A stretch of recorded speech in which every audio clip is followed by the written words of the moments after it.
Glory to God, boys. So, listen. This is what I was just thinking about. It's very difficult to explain to someone who doesn't believe in any type of spirituality at all what the devil looks like. And this isn't an original idea. This is one that I heard, I think, from probably Jordan Peterson. Basically, so you start from the bare bones. You say, fucking salsa night, goddammit. You start from the bare bones. You say, evil exists. We know this. If you don't believe evil exists, fucking, I don't know what to tell you. But evil definitely exists, and I think that is kind of irrefutable.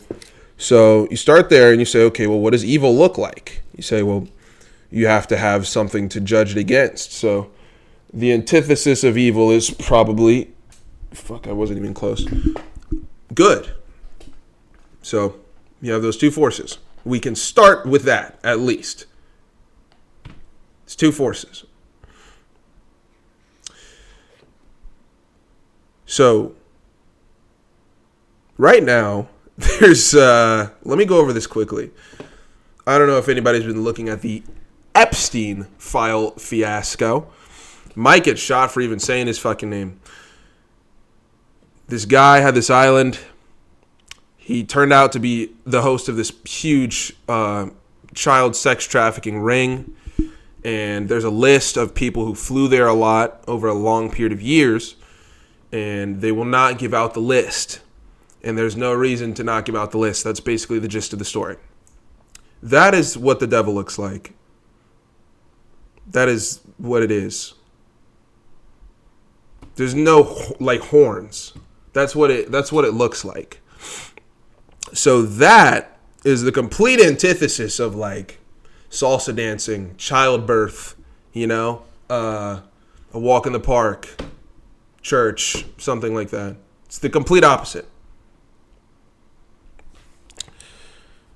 Which implies, okay, so let's say we have evil objectively. That means there has to be objective good. So if we're given the choice in which of the two to pursue, it's irrational to go towards the devil because there's no good. So it's irrational, given the two choices. So the solution to that in general, because now the thing is we know it exists now.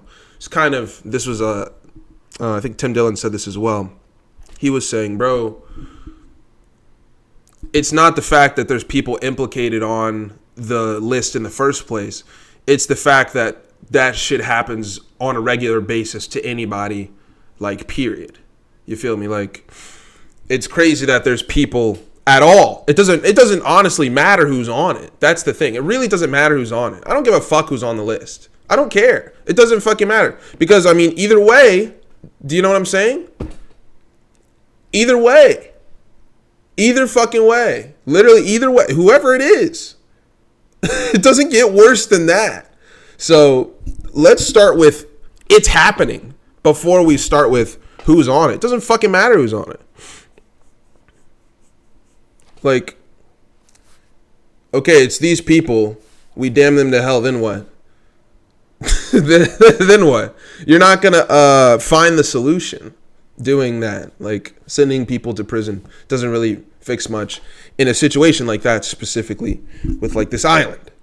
She's in prison for 40 years. Cool. Who gives a fuck? Like, it doesn't make any sense.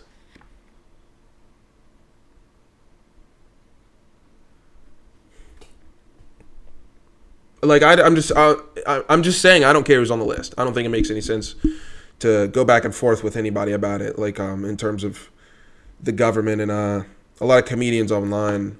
By the way, I think comedians are like the spokespeople of the ego of society in general. And I think they're really important because they can say anything they want and then pass it off as a joke. But oftentimes these things that they say, are very relatable and they're thought about in an interesting way. And so, like, the thing with comedians is they have ultimate free speech. And so a lot of comedian podcasts are very big for that reason, because like they started out being able to say whatever the fuck they wanted to.